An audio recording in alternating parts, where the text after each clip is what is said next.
Welcome, everyone. We are the Uneducated Gamers podcast presented by GalaxyGameTV.com.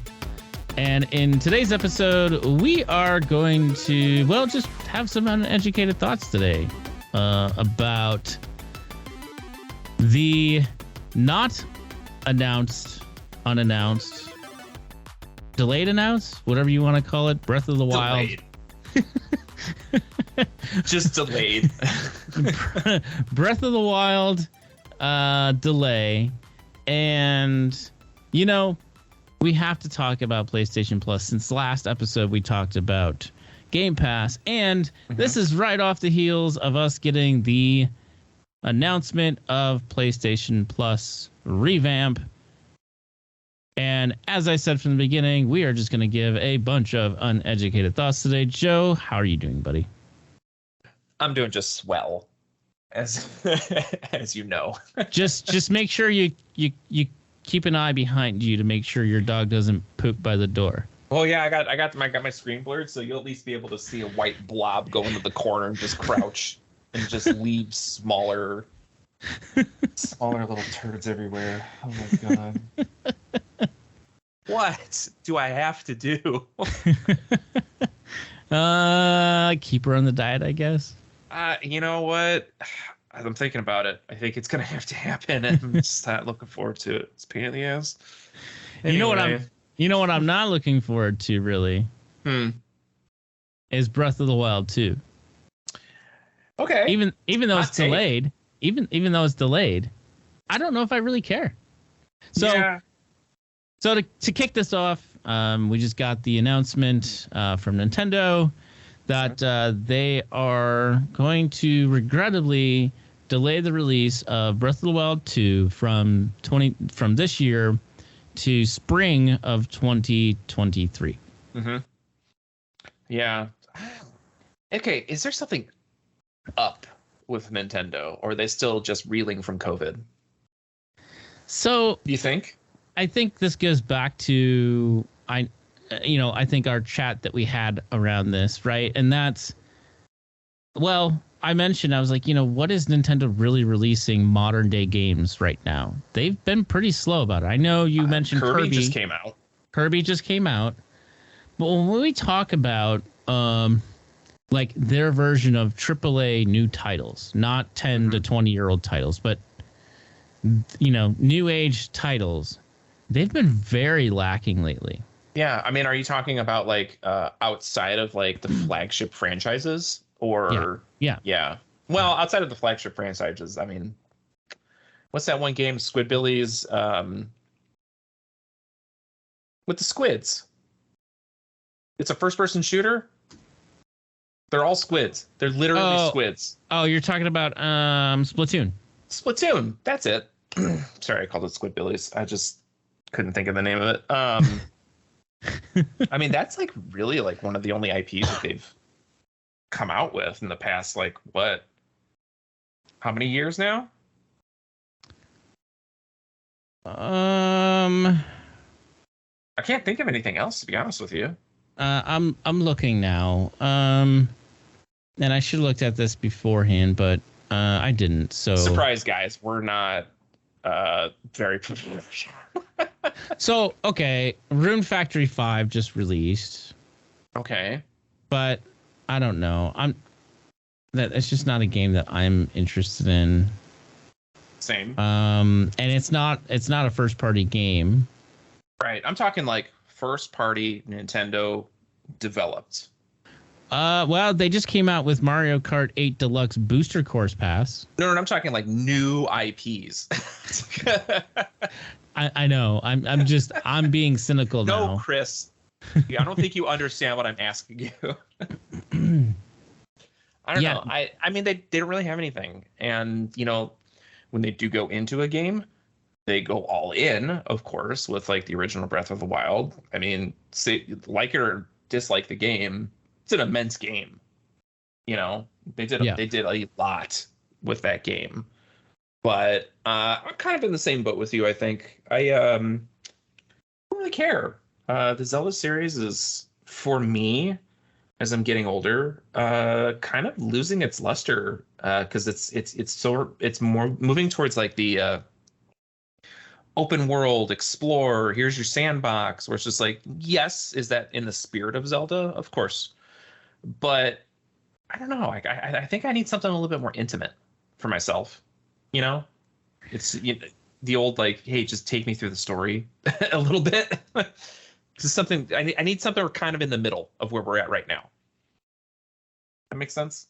Yeah, and I'm trying to think about this too. So okay, so Pikmin 3, but that was a Wii U game, so that doesn't actually count. Right. Splatoon, Skyward Sword was a remake. Ring Fit Adventure, but that was a Wii game. That's new, but that's no, the Ring Fit Adventures. Oh no. That's a Switch game. That just came out. Yeah, that was a new game. Yeah. Captain Toad Treasure Tracker.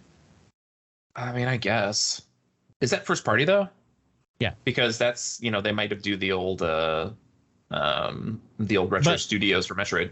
But that was a Wii U release originally. So that's a remake. It was? Yeah. Okay. I totally skipped the Wii U, like completely. Yeah, same here. Like that system might as well just not exist for me. Like I have no recollection of it whatsoever. Same here. That's why like Super Mario Brothers U Deluxe, like I bought that, like to me that was a new experience because like I'd never played it. I never played it on the Wii U. Yeah. Exactly. Super Mario Maker, but that came out 2 years ago now, right? Oh, that's older than that because that came out on the Wii U too. I remember that. No. Sorry, the sequel, Super Mario Maker 2. Oh yeah. That was 2019. So June of 2019. So almost 2.5 years ago now. Yeah, and I'm not ready to play that game. Luigi's Mansion 3, which came out in 2021. Okay, well there's one. That's not a new IP. That's not a new IP, correct? Yeah. Super Mario 3D All Stars, which is a remake or a rehash or whatever you want to call it. Yeah, so nothing. Super Mario World 3D, that was a Wii U. Animal Crossing New Horizons, so that's a new IP. Not a new IP, but it was a new game. Yeah, and that was the beginning of the pandemic too. Yeah. That's what, when did the pandemic start? Was that 2020? Yeah. March of 2020. Yeah, that's right. It was because that was paired up with Doom Eternal's release. Okay, so Metroid Dread, but again, not new IP. Yeah. So essentially, what we're getting here at is that there's like, what's going on? Like, does it take time? Yes. Are they perfectionists with their own internal titles? For the most part, yes.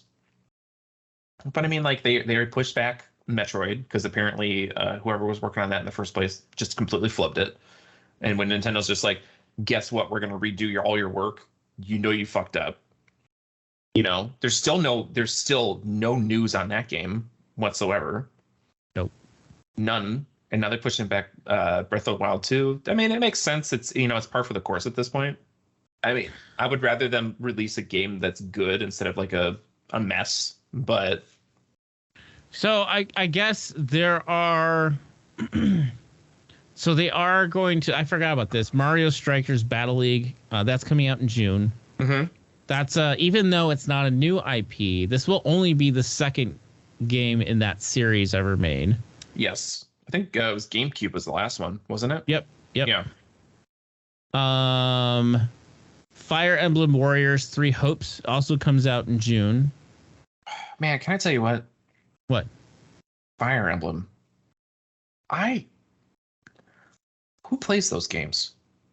It has a fairly significant following. I know, but I have never met anybody that's ever played a Fire Emblem game. I've played. Let me think about this. Fire Emblem? There's not merit to them. I'm just saying, like, I've never met anybody in the wild that's ever like played those games. What? Let's see. Let me think about this. When was games? Not all items. Games. Fire Emblem. So it was 3DS and Switch. So basically, all the games came out on 3DS and Switch. Mm-hmm. So yeah, I mean, I don't know. Well, I'm getting irritated at it because we started to play Smash Brothers again, Mm-hmm. and it's like every single goddamn character is from Fire Emblem. And they all do the same shit. Irritated. I mean, we're finally getting a Xenoblade Chronicles 3 in 2022. So Finally.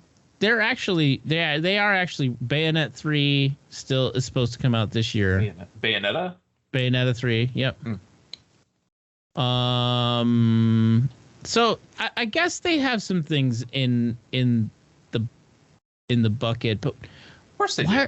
Why are they coming out with Nintendo Switch Sports? Like this is a new take on Wii Sports. Okay, I would pick that up, to be honest with you.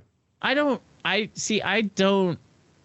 the Joy-Cons as a replacement to the Wii remote. I'm sorry, the Wii remote by far was the best peripheral for motion controls. For the Nintendo Switch, I just don't feel it. I just don't feel it. The Wii remote like felt better in your hand, but like, goddamn, that thing was finicky as hell. And you need that IR support in the front of the TV too, and God help you if you move. I mean, for feel, I think it was great, but like actual functionality, you needed to have the exact right setup for that shit. Yeah, I guess so. But yeah, I just can't.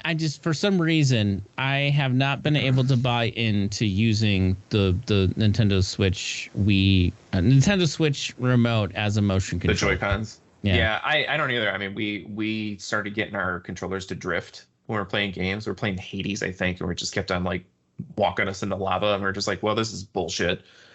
Well, we got pro controllers and never looked back. Never. You know what'd be awesome? If they came out. Excuse me, if they came out with a Wii remote Bluetooth for the Switch. They probably will at some point. They should. Honestly, I like the nunchuck for the Wii remote. I thought that was so cool. Yeah, same here. So you know what's funny is this topic was we were starting off with talking about Breath of the Wild 2, and here we are talking about anything but, right? Yeah, it's pretty telling, isn't it? I mean, that's the most interesting thing about this for me is when the Breath of the Wild announcement came. You linked it to me and you sent it to me and I read it. I was like, yeah, okay, sure. Yeah, whatever. I very much more prefer Age of Calamity, Hyrule Age of Calamity, over Breath of the Wild. What's the name of that genre of games? It's like action something. Oh, fuck! It's on the tip of my tongue. Anyway, I don't know. I'm gonna be honest. I have not tried Age of Calamity because I don't want to sit down and buy it. Action beat 'em up. That's it. It looked okay. From a distance, because I watched a pretty decent amount of like gameplay on it, and I was like, okay, all right. It just kind of felt like it kind of gave me that like ARPG kind of like Diablo 3 feel, just like with a different perspective. It plays, in my opinion, it plays more like the Zelda version of the old school God of War games. What do you mean by old school God of War games? Aren't they like like the PSP, the PS3, like those God of War games? Like God of War, like 1. Yeah, or like Ghost of Sparta, stuff like that. Like the kind of the hack and slash. Yeah, the action based beat 'em ups, right? Like, yeah. And I think that's what I like about it because it's different, but it's the same type of mechanics, right? Mm-hmm. But with Hyrule Warriors, Age of Calamity, that particular game, they inject a little bit more story-driven pieces to I've it. seen that. Mm-hmm.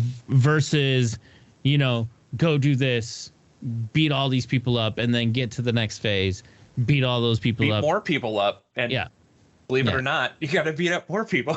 Yeah, but like there's actual puzzling pieces that they do for Hyrule Warriors in to a certain degree that really breaks up the gameplay a bit to not be super monotonous. Sure. I mean, it didn't look like super monotonous. It actually kind of looked a lot like Genshin Impact, the gameplay of that. Okay. You know, aside from like the loot boxes and shit. But and sorry if I'm wrong, everyone. But I don't know. I don't know if that's really like the type of game for me. But like, I don't know. I kind of just want to see like another good linear-ish Zelda. You know, like just enough exploration to have fun, but not like go do whatever you want because what I want to do is get bored and walk away. You know, I really what they should be doing is doing more games like when they did the remake for The Legend of Zelda, not A Link to the Past. The Zelda for the Game Boy. Oh my God, what's the name of that one? Link's Awakening. That's it. Link's Awakening. Like to me, like that I could not put down. I could not put that down for the entirety of like 3 months. That was the only game that was in my Switch for 3 months. Yeah, I get that. You know what I think like really kind of like sealed the deal for me as far as like where I landed with Breath of the Wild is the durability system on weapons. Mm-hmm. Like there was something about that game where like as you progress through, you know, like a lot of the other Zelda games, like actually all of them up to that point, where it's just like I got an item. This is something that I'm going to use and, you know, build, you know, like give me a sense of progression and whatnot. And not to say that there weren't items like that in Breath of the Wild, but like your implements, your tool, your weapons, you know, stuff like that. It was just it just felt so bad to get a really cool sword and then, you know, look at it in your inventory and basically put it on for fashion when you're walking around because you don't want to use it because you know it's going to break really, really fast. You know, it's like there's something about like the impermanence of a lot of the weapons in a Zelda game that just kind of like turned me off to it. You know, it was just very strange. Yeah, and I kind of struggled with that in some of the old D&D games as well. Mm-hmm. Like I felt the same way, right? Like I should say the D&D like games. Like even was it Diablo 2 had durability, right? It did, but it's not the same. Like the only durability you ever had to worry about in Diablo 2 was, you know, ethereal stuff because you can't repair ethereal. Yeah, right. But then it's just repair it and you go along your way. It's not like, holy shit, this is broken and now it's gone and there's nothing you can do about it besides go find a new one. And it just kind of like turns a lot of like the treasure hunting stuff into just being like, oh, okay, there's that sword that I wanted again that I lost because I had to use it. You know, it was just kind of like a weird loop, like a weird gear treadmill in that game where I was just like, I'm just sick of this shit. Like I just want to get a weapon and I want to be tested more in like combat, kind of like Dark Souls does for you, rather than just be like, well, I didn't have the right weapon and now it's broken and now I have to do other things in order to get to where I want to be, you know? What was Breath of the Wild the first to have a durability system? I thought there was another one. Well, as far as I know from Zelda, that's the first one that ever had a durability system. And I was like, I was very surprised by it when I first started playing. I was just like, what do you mean I could just use this 3 times? You know? It was very strange. Yeah. If they would just, even if they would just like cut it back a little bit, you know? I'm going to be straightforward here. Like Breath of the Wild 1, I don't have more than 4 hours into the game because I got bored of it. I'll be honest. Really? I put in a little bit more time. I did a lot of exploration. You know, there's a lot of cool shit in that game, like truly cool shit. I mean, there's like dragons that come out of lakes and stuff. I mean, like dragons the size of a fucking skyscraper that you got to find a way to get onto. And it's just like there's a lot of really cool stuff in there like that, but it just felt so aimless. And like the actual story itself, it was just like, here's 4 dungeons. You're like, and oh, Ganon's castle. Okay, and that's it. Go to all the shrines. It's like, you know, you can only do so many shrines before they're completely repetitive. You know, it's like they have a couple standout, really cool ones. You know, where it's just like, here is a puzzle you need to figure out. You know, like you need to use the gyroscope in your controller. You need to move this shit over here and figure out how to use all your implements. And then, you know, the other half of the 120 some odd shrines are combat challenge. Just kill the same guy that you killed a couple times and get a weapon, and that's it. It's just like, come on, you know? Yeah. It's a lot to develop for, but it's like, I know I'm not the majority here, you know, as far as like we are not the majority as far as like our feelings in that game, but I don't know. It just hit weird. Just didn't hit the right way. Just need a little bit more like, give me a cool story that I can follow. I also wonder, and maybe this has to do with I wouldn't say to be old curmudgeons, but being but what I mean though is I think both you and I have played the game from its inception, right? Mm-hmm.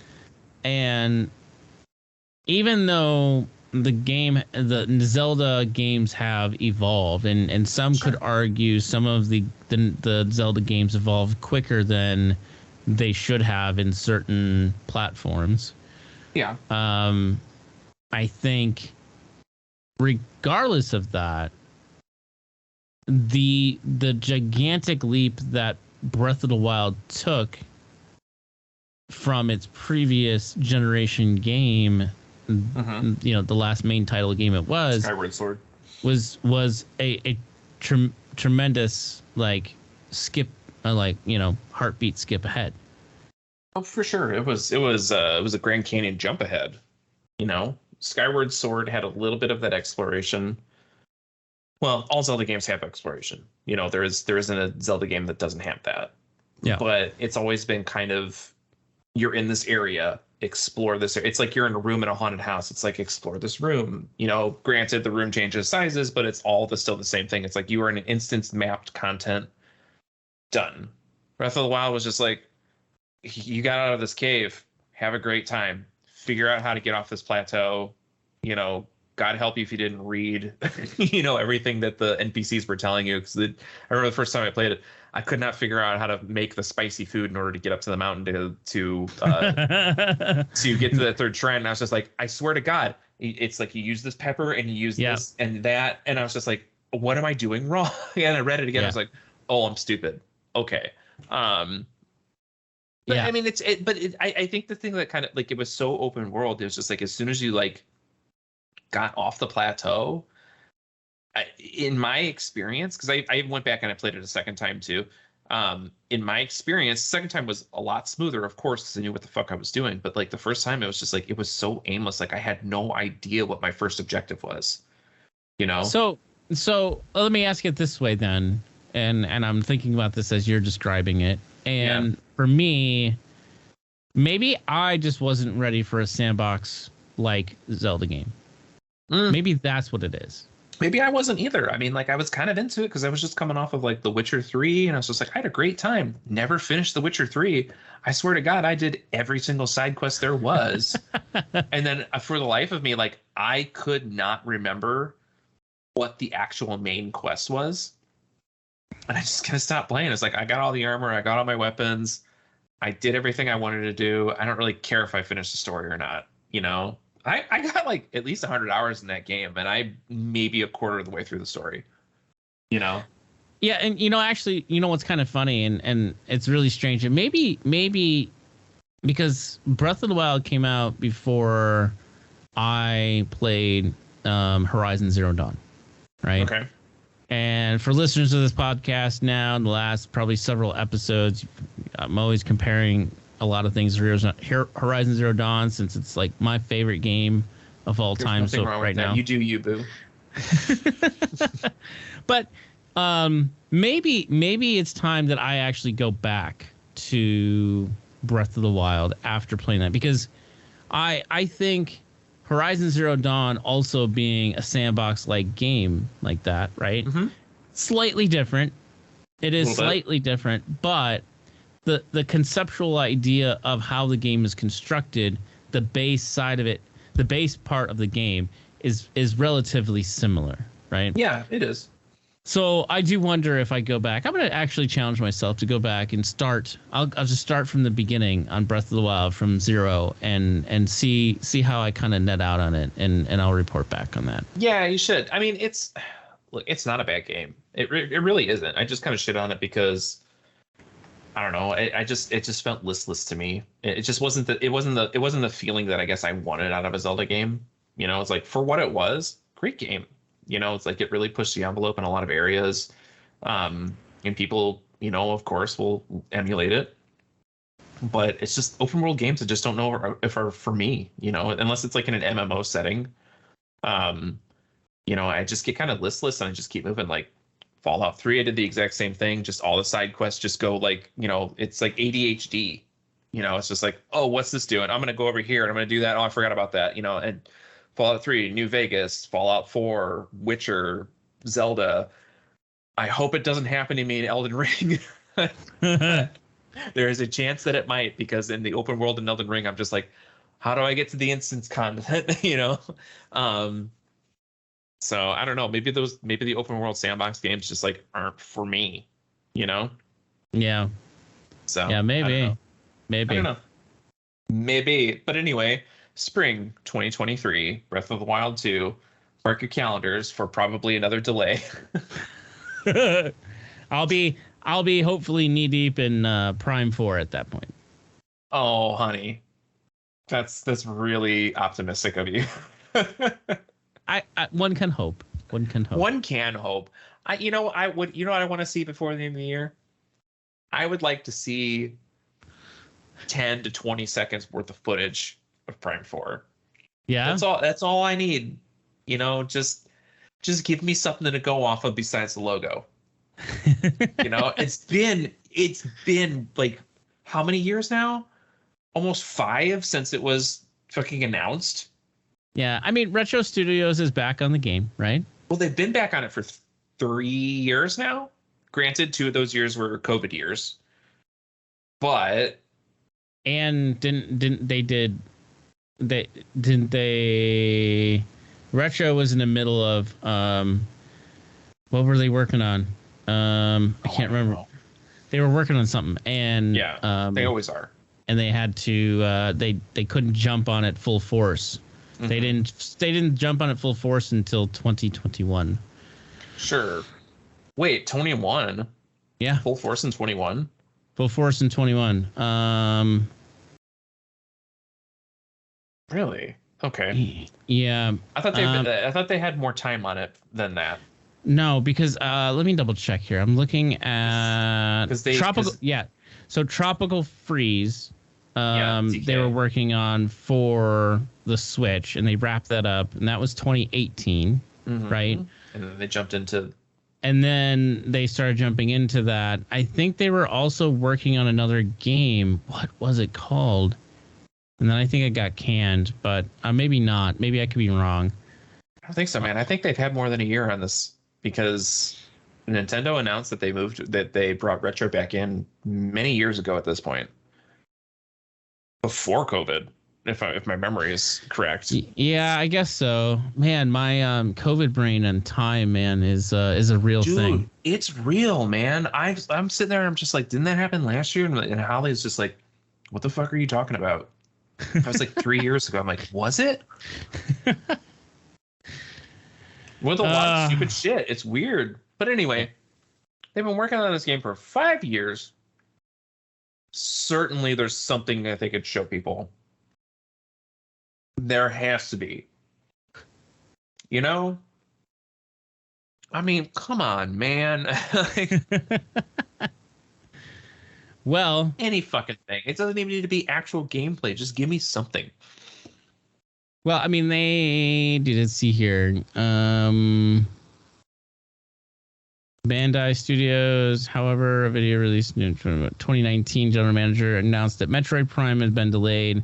Development has started with Retro Studios. And so that was in 2019 that they named it. So it was 2 years ago. Okay. I'm caught up 2 years ago. 2019? Yeah, it's 2022, my dude. Yeah, I could do math. All right. Moving on. Woo.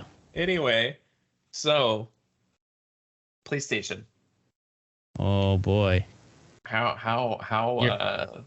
You're hitting the heartstrings on this one after our just newly launched today. We're recording this on the day that our new episode came out talking about Xbox Game Pass.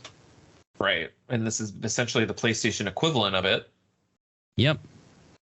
So, and Jim Ryan comes out with the announcement today on the PlayStation blog about the new PlayStation Plus and PlayStation Now coming together as one in harmony, as one package, and it's still a piece of crap. It's a thick package.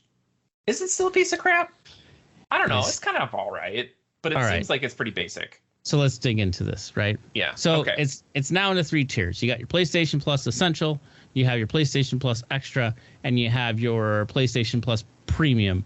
So that way it's not super ridiculously redundant on what you're getting. So PlayStation Plus Essential is basically the renaming of what PlayStation Plus is right now. Right? Yeah. That's basically it. It's just a reskin. You get your 2 games, and couple discounts and cloud storage. $10 a month. That's it. And online gaming, right? Yeah. This is extremely equivalent to the Xbox Game Pass, which is also $10 a month. If you want a gold, it's $10, but if you want to get all of it, just like the PlayStation Plus Extra, is $15 a month. But here's the insane thing about the PlayStation Plus Extra, right? This number that they're coming up with adds a catalog of up to 400 of the most enjoyable PS4 and PS5 games, including blockbuster hits from our PlayStation Studios catalog and third-party partners. Games in the extra tier are downloadable for play. Okay. So, but it's only PlayStation 4 and PlayStation 5 games. Exactly.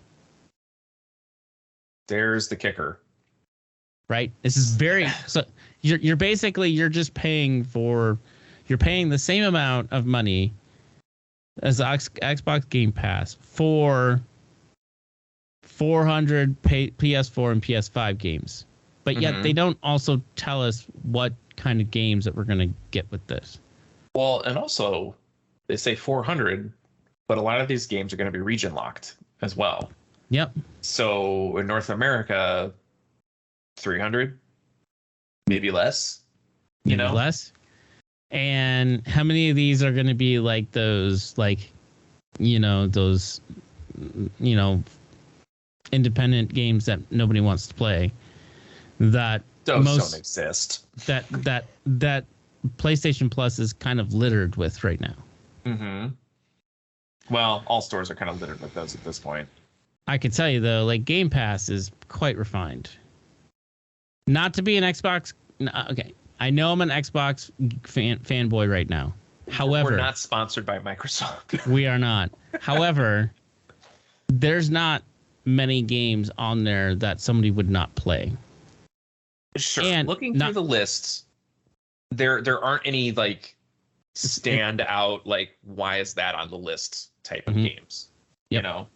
Or some of your Steam, your Steam games that are just this is my first game. I hope you guys like it. It's good first effort, I have a few other I have a few other bullet points, but I'm going to come back to that after we talk about PlayStation Plus Premium. So the PPP plan. Yes, I was holding on to that one. Okay. Well, now that you said that, now I can't not see it. The PPP plan. Okay. So this one provides all the benefits from essential and extra tiers. God, I'd hope so. I don't know why that would be a bullet point, but Nope. whatever. Adds up to 340 additional games, including PS3 games available via cloud streaming. That's an interesting. Via cloud streaming. So you can't download PS3 games. There's this still this whole thing of PlayStation says it's really hard to emulate PS3 on PlayStation 5. I don't buy it. They just don't want to spend the time to enable it. That's basically what it is. I agree with you on that one. There's so many developers out there saying it's absolutely possible that you could stream. You can emulate PS3 and a PS5. Mm-hmm. They just don't want to spend the money and time to do it. That's so weird that they don't. You know. I mean, it's not saying it's not complex. The PS3 was the most complex system that they ever created. They were dumb. They made a bad system.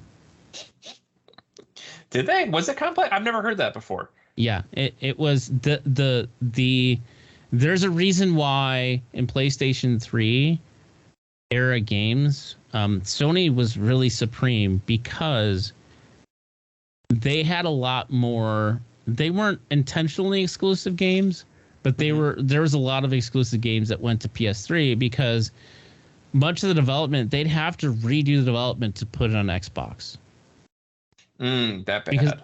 Because the architecture on the PS3 was so different and so complex on how the architecture worked that to emulate PS3 is not without challenge. Okay. But I don't really give a crap. You're the company who made that shit. You know, like I don't like whatever, man. Like your customer base is wants that. Like why wouldn't you? Because again, Sony's just like we don't care. We don't want to deliver that. Yeah, it's funny because I saw a meme today on Reddit where it's just like it just had a PlayStation 3 picture on it. And it was just like, for the love of God, you made it. Why can't you give us an emulator? Right? Yeah, I saw that. It was just random. I was like, yeah, why can't they? Yeah. Good question, Internet. But then there's the next bullet point and says a catalog of beloved classic games available in both streaming and download options from the original PlayStation, PlayStation 2, and PSP generations. Yeah. Okay. It sounds like this is just going to be a shit show of a mashup between availability. Well, I mean, it's like going on the PS4 PlayStation Store. Like, yes, is there like 1,000 games out there and a lot? I mean, over 1,000 games out there? Absolutely. There's a gigantic amount of games. When I used to have Game Pass, I used to do whatever game came out, like the 2 games that came out, I would get them regardless because I'm just like, yeah, I mean, I'll play them at some point, right? Sure.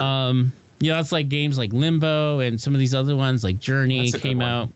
And, you know, PlayStation had good games at that time when, you know, during the latter half of PS3, the life cycle of the PS3 and the early cycle of the PS4, there was a tremendous amount of value that was being pumped out of the PlayStation Plus subscription. I had it for 4 years. Like I paid PlayStation Plus for 4 years straight.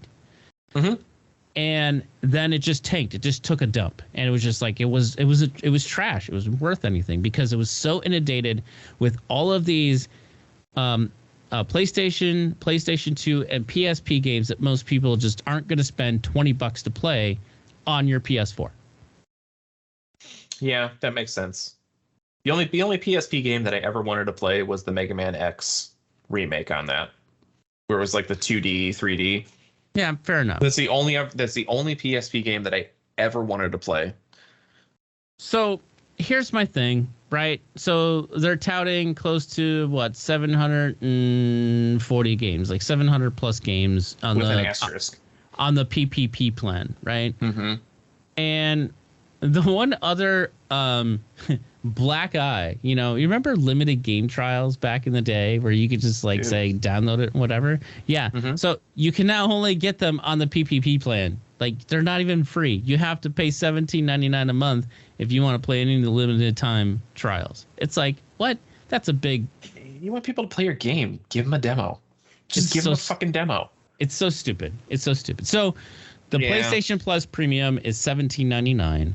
The or the PPP plan, as I'm calling it. PlayStation Plus Extra is $15.99, and the Essential is $9.99. Now, is it Sony's equivalent to stay competitive? Sure. Yes. But here's a few things that are a few observations that I looked at this, right? First off, this tier system here is really heavily weighted as almost like a paywall access to Sony games, right? Yeah. You have a tier level of your level of access to these games. So they're paywalling all of their premium, their content. Yeah. Yeah. Number two, really heavy on streaming as the option to play versus downloadable games. Yeah, well, we're gonna have to see about the streaming. Like, is the streaming only for PlayStation 3 games? Well, I guess it says that it's a catalog for PlayStation, PSP, and PS2 games that you can stream too. But it's just like, man, cloud streaming, is it there yet? I mean, like, if we're talking like the United States, not for PlayStation now. There's a vast amount of the US that cannot do cloud streaming if they're gaming. So, I don't know, 2 or 3 months ago, I just dipped my toe back into PlayStation Plus just to see if it was, interesting enough. And I tell you, I mean, trying to do the streaming thing through PS Now. Yeah. And it like, we've talked about cloud, the xCloud for Game Pass, and I say it's almost there. It's not perfect. It's not great, but it's not terrible. Right. It's no Stadia. To me, PS Now is a complete garbage. Really? What have you done any streaming off that? So yeah. So our video that we have right now is going on. It's like slightly pixelated and it's not super great, right? Yeah. It's just as bad as this. But is it okay? So okay. Quality, the resolution is one thing. Tearing. The thing that tearing and resolution. Okay, this is sell down. But the feel of it, the tactile feel of I'm pressing the button and I'm getting that immediate reaction, is it there? Because that's what's important.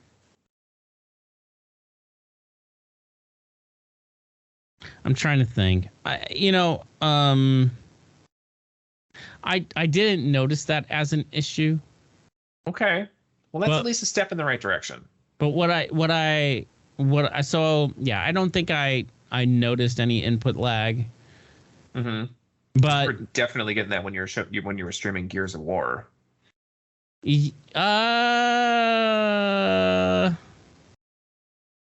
Was I? You were because you were specifically complaining about that, and then it would stutter. Oh yeah, I remember that. Yeah, that was, that's, I think Gears of War is a strange one because the frame rate in that one, Gears of War, I don't think it's a great example. Okay. Because it takes a lot to play that game, but like if I play Control on cloud, that game is like almost flawless on cloud for Game Pass. And Switch and everywhere because that's like Control is like the control group for cloud streaming at this point. Yeah, but like I was playing God of War, and it was to me it was almost unplayable. No shit, that bad? I was like bleep this. I just can't handle it. I like how I can cuss it, but you don't. I do sometimes. It depends on my mood. Say fuck. Yeah. No. Okay. Okay, here we go. I'll give you one. I'll give you an F-bomb. You ready? Okay, do it. So my last bullet point and my exclamation point on all of this is no fucking day one exclusives. Okay. What do they... Okay, so what do you mean day one exclusives? Are you Okay, talking so like first additional party content? exclusives. Nope. Yeah. First party exclusives. Like say God of War. Let's give an Sure. example. That's a Sony game. Yes. If I'm paying $18 a month, give me that day one. Give me that day one. Does Game Pass do that? Yes. Do they? Yes. Okay. Well, you know. And we get EA. So okay. So with Game Pass, let me Okay, and dude, just stay on that soapbox. let me just get at it with this one, right? We get with Game Pass Ultimate, we also get EA Plus. Yes, I understand your aversion to EA, but there are games on EA that I like to play. There's nothing wrong with that. So They have some games. Or not EA Plus, it's EA Play, whatever it is. Is Yeah, it EA or Play. it's Origin, isn't it? No, EA Play. Okay. And then in a few months, we're gonna get Ubisoft Plus. Mm-hmm. Okay. Woo! And well, I play Ubisoft games, so. Oh, okay. But so for instance, when Starfield comes out, right? Yeah. Eventually. Brand new game, day one. We'll have it day one on Xbox Game Pass. Yeah. What else? Outer Worlds, day one. Game Pass. Okay. And I know you're not into sports games, but again, I am not correct. MLB 22 is coming out this week. We'll have it day one. That's a $70 game. So what all I'm getting at here is Sony has done zero work to really pump the value that like customers will certainly want to crave. So like for instance, if you want day one first party, at least first party titles like God of War, like give that to your customers. Why would you? Why that just doesn't make sense. Like no, it doesn't. It's just not. It's stupid. Yeah. I'm off my soapbox. Go ahead. And the thing that's going to suck too is that they really are like vying for market share in this, and there's a good amount of people that are there. If you can get all the current gen systems away from the scalpers, if you could even get a PlayStation 5 to this day, I don't know. I mean, it's one of those things like you have multiple consoles. It's just like if you're gonna be going for like if you're gonna say like I'm gonna spend $20 a month on one of these subscription fees. I mean, I don't really see anything here unless it's like you only want to play PlayStation exclusives, to sit down and do this. But you still have to. But you still have to buy day one PlayStation exclusives. Oh, I know, but I mean, it's one of those things where you still have to do a bunch of shit, but I don't know. I just think that PlayStation really had an opportunity here during this sort of revamping to really invite their customers. They're bleeding too right now because they can't even provide PlayStation 5 units. They have to go back to their studios and say, make a PlayStation 4 version of your game. Yeah, it's a real shit show out there for them. I mean, they're not a bad company. They're kind of just like Nintendo, where it's just like, okay, speaking like specifically like Nintendo Store and their online presence, it's just a whole bunch of half measures. It feels like it's like, dude, just look around. Microsoft is already doing this. You have the catalog. You have a fan base. Just fucking put it out there. All you gotta do is do it. It's not rocket surgery, to say the least. I don't know, man. I'm probably never gonna mess with it because I am a part of the PC master race.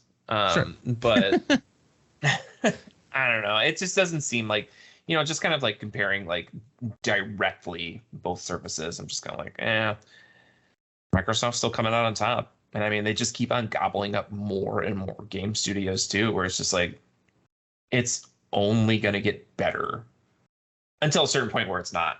But I mean, the diminishing returns aren't there yet. I mean, You know? yeah. I mean, here's a perfect example, right? Mhm. And does Microsoft have the right to up the price on Game Pass? Do they? Sure. It's their service, right? Mhm. And they tried to do that. And people were like, nope, we don't like that. Xbox reevaluated, said, you know what?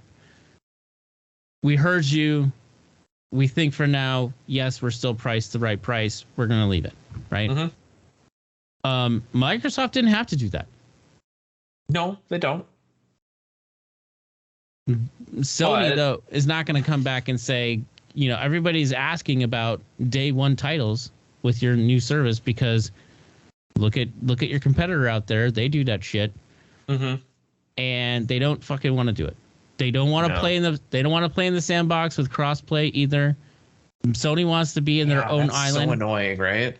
They're going to play in their own island, and you know what? You know, take your PlayStation 5s, hold on to them, take a bath in your PlayStation 5s because nobody fucking wants them. Nobody wants your online service because the games that are on there are complete garbage in the first damn place. You need to sit there and spend some time and provide your customers with a good value statement for your product. Right. I was a PlayStation fanboy. I'll say one more thing. Yeah. I was a PlayStation fanboy since PlayStation 1. I've owned a PlayStation all the way to PlayStation 4 since then. Mm-hmm. I have a crap ton of games. I have a huge library. And I abandoned PlayStation. I abandoned PlayStation during this generation because I saw the writing on the wall. They clearly didn't want me as a customer. Yeah, well, you couldn't be a customer if you wanted to be because, goddamn, could you even find a console? Right. You're still playing Horizon Zero Dawn on a PlayStation 4. Exactly. You know, I mean, it is what it is. I mean, they kind of, I don't know, I could be wrong on this, but it kind of feels like the position that Nintendo was in with Sony when they were trying to make their next gen console way back in the 90s when they're going to move to disk drives, and they had a partnership with Sony, and then the deal just kind of like fell through because Nintendo was like, we don't need to do this, and they just let them do their own thing, and that's how the PlayStation came about. Mm-hmm. I mean, like, it's probably not, you know, 1-to-1 here, but they definitely feel like they're on the cusp, you know, at least with our conversation here, of just being like in that same tank where it's just like you're getting kind of out of touch and you're getting to be a little bit too big for your britches here. You know, do you kind of get that feeling too? Yeah, they feel like they are still the console giant, and in many ways they are because they do sell more units. However, I personally feel that Xbox wants me to be their customer, and that's part of their thing right now, right? Like, they're trying to change the face of how gaming and how accessible it is, where PlayStation is staying in their own lane.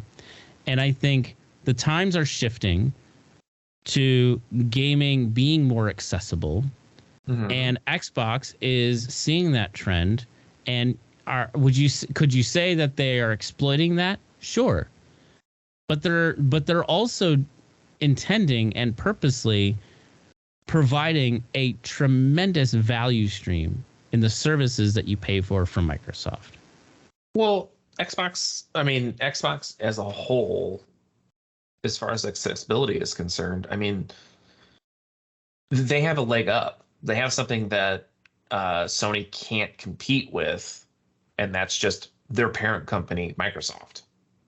Yeah. You know, Microsoft will come out on top because Sony does not have an operating system. Sony doesn't have the option to, you know, be in every person's home without them having to buy a system, you know, in the first place. Because it's like, look, I'm not a Microsoft fanboy. I've never owned an Xbox in my life. But I mean, like, shit, I'm on a Windows PC. Everything that works in the Xbox works on my PC automatically. Everything they do automatically works there. So it's just like, well, I'm not a fanboy or looking for it, but it's already there, so I'm just going to use it. Yeah. PlayStation doesn't have that. I got to jump through hoops. So I think Microsoft's got a definite leg up on them, and I'm not sure that they can compete in the same waters. And I think they need to find something, something that's going to separate them harder, than this.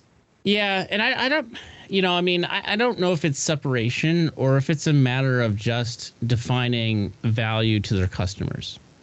Right? Yeah, and that's kind of what I mean by separation, is just like find that value, but it's going to have to be something different than what Microsoft is doing. Yeah, but I'm not really sure what that is. But it's got to stand out. It's got to be its own thing. Is it going to be like a Game Pass thing? It probably will be, because it's a gaming company. Like, what else are you going to do? But I don't know. They need to throw something else out there. Yeah, I guess. And I get a little emotional and heated about the whole Sony thing. And you know why? And here's the thing. And you want to know why? Because they really burned customers on the Final Fantasy VII bullshit. Oh, you're still on that. What was that? What was that? The Final Fantasy VII Integrate, and making the new content PlayStation 5 exclusive when you can't even buy a fucking PlayStation 5. Right, that's it. Okay. Yeah, because I don't own a PlayStation, so I don't pay attention to any of that. Yeah.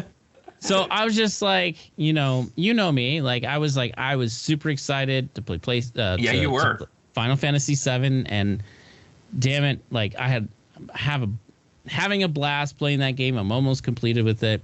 Mm-hmm. And I am completely heartbroken that I cannot play the extra content because it's not available on the PS4.